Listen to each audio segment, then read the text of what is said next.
Certaines personnes souhaitent une justice rapide contre les policiers qui commettent des actes répréhensibles. 7 policiers, qui avaient le devoir de protéger les autres, ont fait de mauvaises choses et ont fait face à des morts rapides et violentes.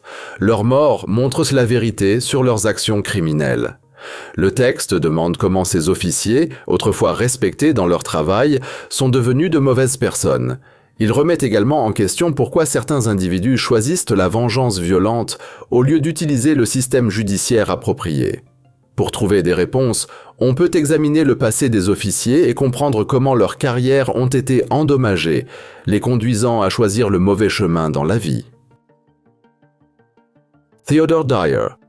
À Grand Haven, Theodore Dyer semblait être un bon voisin pour tout le monde. Les gens autour de lui ne connaissaient pas ses actions nuisibles et une femme nommée Mary était surprise parce qu'elle n'aurait jamais cru que Dyer pourrait faire du mal à quelqu'un. En avril 2012, Mary et sa fille de 9 ans ont emménagé à côté de l'appartement de Dyer et elle pensait qu'il était un voisin sympathique qui aimait les enfants. Cependant, en juin 2013, un incident troublant s'est produit lorsque la fille de Mary était dans l'appartement de Dyer tard dans la nuit. Mary était inquiète pour sa fille, et bien qu'elle ait voulu frapper à la porte de Dyer avant d'entrer, elle décida de ne pas le faire. Au lieu de cela, elle regarda dans la chambre de Dyer et le vit faire du mal à sa fille. Mary entra rapidement dans la pièce, prit sa fille par la main et retourna à leur appartement en panique. Après être rentrée chez elle, Mary parla à sa fille, qui révéla la terrible vérité sur ce qui s'était passé. Mary ressentit un fort besoin de protéger son enfant et elle dénonça Dyer à la police.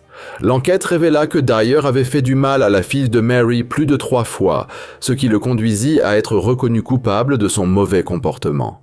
Pendant que Dyer était en prison, il fut placé dans une cellule avec un autre homme nommé Steven Sanderson, qui purgeait également une peine de prison à vie. Lorsque Sanderson découvrit la vérité sur les actions de Dyer envers les enfants, il se sentit en colère et voulut se venger. Dans un moment de violence, Sanderson attaqua Dyer et le tua. La nouvelle de la mort de Dyer parvint à Mary, et elle se sentit à la fois soulagée et bouleversée. Elle était heureuse que sa fille soit en sécurité de Dyer pour toujours, mais elle ne voulait pas que Dyer meure. Mary exprima ses sentiments, disant que c'était un soulagement pour elle de savoir que cela ne se reproduirait plus. Certaines personnes pensaient que Sanderson était un héros pour avoir tué Dyer, mais lui ne se voyait pas ainsi. Il croyait que seul Dieu devrait juger Dyer pour ses actions. Bien que Sanderson ait reçu une autre peine de prison à vie pour son crime, cela n'avait pas beaucoup d'importance pour lui puisqu'il purgeait déjà une peine à perpétuité. Les événements entourant Mary, sa fille, Dyer et Sanderson ont eu un fort impact sur la communauté de Grand Haven et les gens ont continué à parler de l'histoire longtemps après qu'elle soit survenue. Paul Razzo. L'ancien policier nommé Paul Razzo de Los Angeles est mort alors qu'il était en détention. Razzo avait 46 ans et faisait face à de graves accusations liées à ses actions contre 4 jeunes garçons dont certains étaient ses proches. Ces crimes impliquaient un mauvais comportement envers des enfants âgés de 9 à 13 ans sur une longue période allant de 2006 à 2017. Parmi les victimes, 2 étaient un des membres de sa famille, tandis que les 2 autres étaient les fils d'une femme avec qui il sortait. Avant de quitter la police en mars 2023, Razzo travaillait comme coordinateur de formation à la division d'Hollywood. Il avait bien servi la communauté dans le passé et gagné le respect. 7 ans plus tôt, il avait reçu une médaille de la vaillance pour avoir sauvé un homme d'une voiture en feu. À cette époque, beaucoup le considéraient comme un héros. Cependant, sa vie a pris un tournant sombre lorsqu'il a été confronté à des accusations liées à ses mauvaises actions. Il a été accusé de 8 chefs de comportement inappropriés envers des enfants, et les autorités ont fixé une caution très élevée à 2 milliers de kilogrammes. Après que la police l'ait arrêté, Razzo devait comparaître devant le tribunal plusieurs fois, mais toutes ces audiences ont été reportées pour des raisons non claires. Alors qu'il attendait sa date de procès, il est mort le 20 mai 2023, alors qu'il recevait un traitement pour un problème de santé qu'il avait déjà. Un porte-parole du département du shérif a rapporté qu'il est mort lors de soins médicaux, et ils ont mentionné qu'une autopsie serait effectuée pour en savoir plus sur la cause de sa mort. En réponse aux graves accusations contre Razzo, le département de police de Los Angeles a exprimé sa tristesse et son inquiétude. Ils ont lancé une enquête interne pour examiner les anciennes fonctions de Razzo afin de vérifier d'autres éventuelles mauvaises actions. L'accent est maintenant mis sur la compréhension à la fois de sa situation juridique et de l'impact de ses actions sur les victimes et leurs familles. Gerard John Schaefer. Gerard John Schaefer était un homme effrayant connu pour ses crimes terribles. Il avait de nombreux surnoms, tels que le boucher de Blind Creek, le bourreau et le flic tueur. Schaefer faisait semblant d'être un bon policier, mais il était en réalité un monstre. Il est né en 1946 et a eu une enfance difficile parce que sa famille déménageait beaucoup et son père buvait trop d'alcool.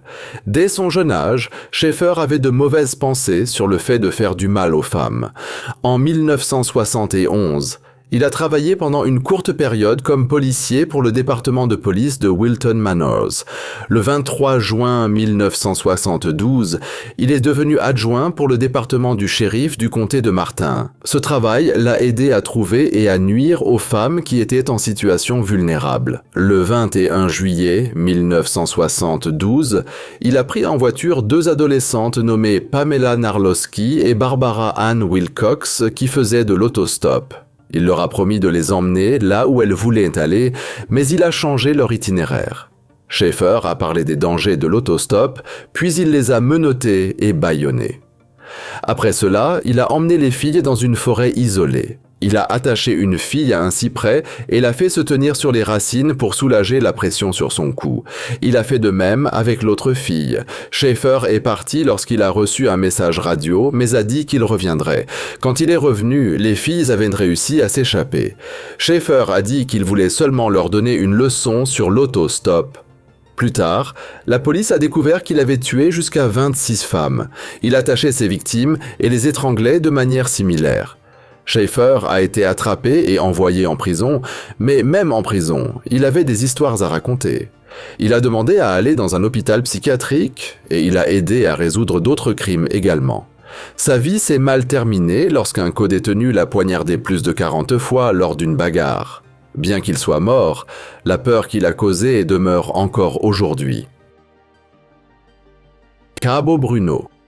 Florisvaldo de Oliveira est une figure importante et tragique de l'histoire du Brésil. Il est né à Uchoa, São Paulo, et il a reçu un surnom qui a profondément affecté sa vie. Jeune homme, Florisvaldo a rejoint la police militaire à São Paulo, mais sa vie a changé radicalement lorsqu'il est devenu un justicier. Un justicier est quelqu'un qui se fait justice lui-même pour punir les personnes qu'il croit être des criminels. Il a adopté le nom de Cabo Bruno, un nom lié à un ivrogne local, pour exprimer sa fierté dans ses actions. Cabo Bruno a été impliqué dans de nombreux actes violents et a causé beaucoup de peur et de tristesse dans sa communauté. Il a tué de nombreuses personnes en croyant qu'il rendait justice. Une de ses victimes, José Aparicio Benedito, a survécu à une attaque en faisant semblant d'être mort, ce qui a souligné le danger des actions de Cabo Bruno. Les médias ont joué un rôle important en exposant les crimes de Cabo Bruno. Le journaliste Caco Barcelos a rapporté ces actes violents et a aidé à attirer l'attention du public sur la situation. En 1983, les forces de l'ordre ont arrêté Cabo Bruno pour sa participation à plus de 20 meurtres. Initialement, il a avoué seulement un meurtre, mais plus tard, il a admis son implication dans près de 20 autres meurtres. Cependant, tous ces crimes n'étaient pas simples, car certaines personnes croyaient que d'autres avaient ajouté de fausses accusations contre lui. Les enquêtes ont révélé que Cabo Bruno collaborait avec au moins 12 policiers qui ciblaient souvent des personnes uniquement sur leur apparence. Le système judiciaire l'a condamné à 113 ans de prison, malgré ses 3 tentatives d'évasion. En prison, Cabo Bruno a affirmé qu'il avait changé sa vie et était devenu chrétien. Il a demandé à être appelé par un autre nom. En 2008, il a épousé une femme qui travaillait à la chapelle de la prison, où il était devenu pasteur. Ce changement dans sa vie reflétait son désir de laisser son passé derrière lui. En 2012, pour bonne conduite, il a reçu la permission de passer à un régime de semi-liberté. Cette décision était controversée en raison de ses tentatives d'évasion antérieures. Un peu plus d'un mois après sa libération, Cabo Bruno a connu une fin tragique. Il a été abattu de 18 à 20 fois et tué à Pindamonhangaba. Sa mort illustre les dangers de la violence et les difficultés rencontrées par les individus tentant de changer leur vie après avoir commis des crimes graves. La vie de Cabo Bruno sert de rappel de l'impact de la violence sur la société et des défis de la réhabilitation pour ceux qui empruntent un sombre chemin. Gennady Mikasevich. Gennady Mikasevich est né en 1947 dans le village d'Ist, dans l'oblast de Vitebsk, où il a grandi dans la campagne paisible de l'Union soviétique. Après avoir rejoint l'armée, il est rentré chez lui en 1971. Sa vie a changé lorsque sa petite amie l'a quitté pour épouser un autre homme, ce qui l'a rendu très en colère et triste. Une nuit, alors qu'il marchait seul, il a rencontré une jeune femme. Il l'a tuée en l'étranglant, et cet acte a marqué le début de nombreux autres crimes. Au cours des 10 années suivantes, Gennady a tué plus de 30 femmes dans la région de Vitebsk. Il utilisait des astuces pour gagner la confiance de ces femmes, en les invitant souvent à monter dans sa voiture rouge Zaporozets. Une fois seul, il les étranglait ou les étouffait. Après les avoir tués, il volait leur argent et leurs objets de valeur. Parfois, il offrait les objets volés à sa femme comme cadeau.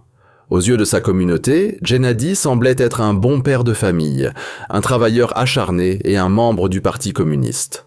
Ses voisins ne soupçonnaient rien d'inhabituel chez lui.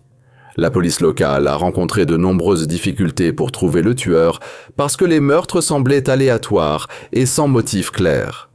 Dans les années 1980, le détective Nikolai Ignatovitch a commencé à remarquer que les meurtres pouvaient être le fait d'une seule personne.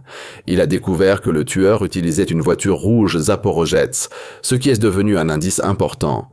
Gennady a involontairement aidé à l'enquête, car il faisait partie d'un groupe de police communautaire, ce qui lui donnait des informations sur l'affaire.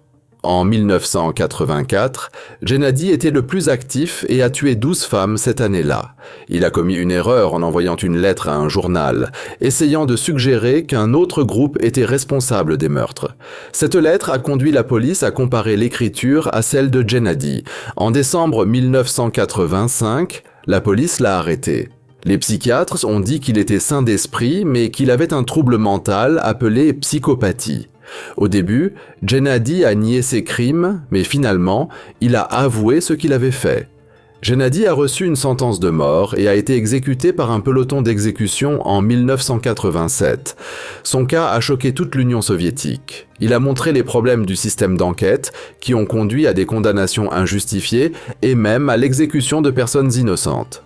Les peurs et les inquiétudes entourant cette affaire ont souligné la nécessité d'une approche meilleure et plus attentive de l'enquête criminelle pour éviter de telles erreurs graves à l'avenir.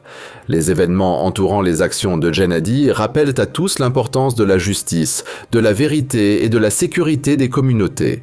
Il est crucial de comprendre comment de tels incidents peuvent affecter profondément la société et comment ils soulignent l'importance de techniques d'enquête appropriées. Christopher Jordan Dorner. Christopher Jordan Dorner est né le 4 juin 1979 dans le sud de la Californie, où il a grandi et a terminé ses études secondaires à Cypress High School en 1997.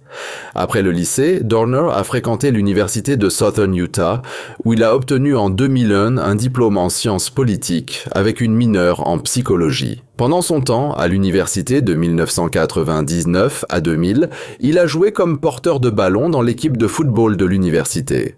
Dorner a vécu le racisme en étant le seul étudiant afro-américain dans son école de la première à la 7e année, ce qui a créé des défis pour lui. Dès son jeune âge, Dorner voulait devenir policier. Il a donc rejoint un programme pour les jeunes avec la police de La Palma. Il venait d'une famille respectée et les voisins le voyaient comme une personne calme. Dorner était marié, mais il n'avait pas d'enfant, et sa femme a demandé le divorce en 2007. En février 2013, Dorner a commencé une action violente en envoyant un colis à Anderson Cooper de CNN. Ce colis contenait ses plaintes et un manifeste. Après que Dorner ait commis ses premiers meurtres, les forces de l'ordre ont lancé une large recherche de lui à travers la Californie, le Nevada et même jusqu'au Mexique. Plus de 40 individus mentionnés dans le manifeste de Dorner ont reçu une protection policière en conséquence. Des milliers de policiers ont surveillé les autoroutes du sud de la Californie et les autorités ont retiré les policiers des motos pour assurer leur sécurité. Le 7 février 2013, 2 policiers ont été assignés pour protéger une personne lorsqu'ils ont été approchés par un homme qui croyait avoir vu Dorner. Les officiers ont décidé de suivre un pick-up, mais le conducteur est sorti du véhicule et a ouvert le feu sur les officiers, touchant un officier à la tête. 1h30 après cet incident, Dorner a tenté de voler un bateau à San Diego, déclarant qu'il voulait fuir au Mexique. Les forces de l'ordre ont déposé une plainte fédérale contre lui pour avoir quitté la Californie afin d'éviter d'être capturé. Peu de temps après, son véhicule brûlé a été découvert près de Big Bear Lake, situé à environ 130 km de Los Angeles. Plus de 125 officiers ont mené une recherche approfondie de la zone, allant de porte à porte et s'assurant que les écoles étaient fermées pour des raisons de sécurité. Le 13 février, pendant la recherche, la police a trouvé des restes humains à l'intérieur d'une cabane qui était sous enquête. Les autorités ont trouvé le portefeuille de Dorner avec son permis de conduire parmi les débris. Plus tard, des dossiers dentaires ont confirmé que les restes appartenaient à Dorner, qui est mort d'une blessure par balle qu'il s'est infligée lui-même. Pendant la chasse à l'homme pour Dorner, la police a par erreur tiré sur 2 personnes innocentes, Emma Hernandez et sa fille Margie Carranza, pensant qu'il s'agissait de Dorner. En conséquence, la ville de Los Angeles a ensuite indemnisé les 2 femmes avec des sommes d'argent importantes. Le cas de Dorner souligne comment la poursuite de la justice peut conduire à des issues tragiques et sert de rappel pour valoriser la vie humaine tout en étant prudent face aux dangers. Carroll Edward Cole. Carroll Edward Cole est né en 1938 à Sioux City, dans l'Iowa. Il était le 2e fils de Laverne et Vesta Cole. Pendant son enfance, Carroll a fait face à de nombreuses difficultés à la maison. Son père, Laverne, travaillait de longues heures loin de la maison, donc Carroll passait la plupart de son temps avec sa mère, Vesta. Vesta n'était pas gentille avec Carroll. Elle blessait souvent ses sentiments et le déguisait en fille. Elle a également menacé de lui faire du mal s'il disait à son père son mauvais comportement, ce qui a causé à Carroll beaucoup de douleur et de tristesse. À l'âge de 8 ans, Carroll a noyé un camarade de classe nommé Dwayne dans un lac. Les autorités ont cru que c'était un accident, mais Carroll a plus tard dit que c'était son premier meurtre. Il se sentait en colère et voulait se venger de sa mère pour toute la douleur qu'elle lui avait causée. Adolescent, Carroll a eu plus de problèmes et a commencé à commettre de petits crimes, comme voler et boire trop. Il a été arrêté pour son comportement. Carroll a également servi dans l'armée, mais a été expulsé pour mauvaise conduite. Carroll avait des pensées violentes et a attaqué des couples dans des voitures. À un moment donné, il a appelé la police pour parler de ses pensées dangereuses envers les femmes. Les médecins ont observé que Carroll avait de sérieux problèmes de santé mentale, mais ils lui ont quand même permis de quitter les hôpitaux psychiatriques. Plus tard, Carroll a épousé Billie Whitner. Billie était alcoolique et stripteaseuse. Après avoir épousé Billie, sa violence a augmenté. Il pensait qu'elle le trompait, ce qui a conduit à un comportement plus agressif. Carroll a incendié un motel et a tenté d'étrangler une fille de 11 ans. Cette action l'a conduit en prison pour 5 ans. Après avoir purgé sa peine, il a commencé à tuer des femmes. Sa première victime adulte confirmée était Essie Louise Buck. Il l'a étranglée en 1971. Carroll a continué à tuer de nombreuses femmes et a caché leur corps dans des endroits isolés. Il a également tué sa 2e femme, Diana Paschal, en 1979. En 1980, les autorités ont capturé Carroll et il a avoué avoir tué au moins 14 femmes. Il a été jugé et reconnu coupable de 3 meurtres au Texas, pour lesquels il a reçu une peine de prison à vie. Il a également été jugé pour 2 meurtres supplémentaires au Nevada, ce qui l'a conduit à recevoir une peine de mort. Avant son exécution, en 1985, beaucoup ont voulu l'aider, mais il a refusé toute assistance. Carroll a demandé un dernier repas composé de crevettes frites, de frites et de soupe de palourde. Le 6 décembre 1985, à 2h30 du matin, Carroll Edward Cole a été exécuté par injection létale. Après sa mort, les médecins ont enlevé son cerveau pour l'étudier et tenter de comprendre pourquoi il avait commis de tels actes terribles. La vie de Carol a été façonnée par son enfance difficile et ses problèmes de santé mentale, et elle s'est terminée tragiquement. Nous espérons que vous avez apprécié cette vidéo. Si vous souhaitez consulter d'autres vidéos que nous avons réalisées pour vous, cliquez sur l'une d'elles à l'écran ou visitez la chaîne. Merci d'avoir regardé et nous vous retrouverons la prochaine fois.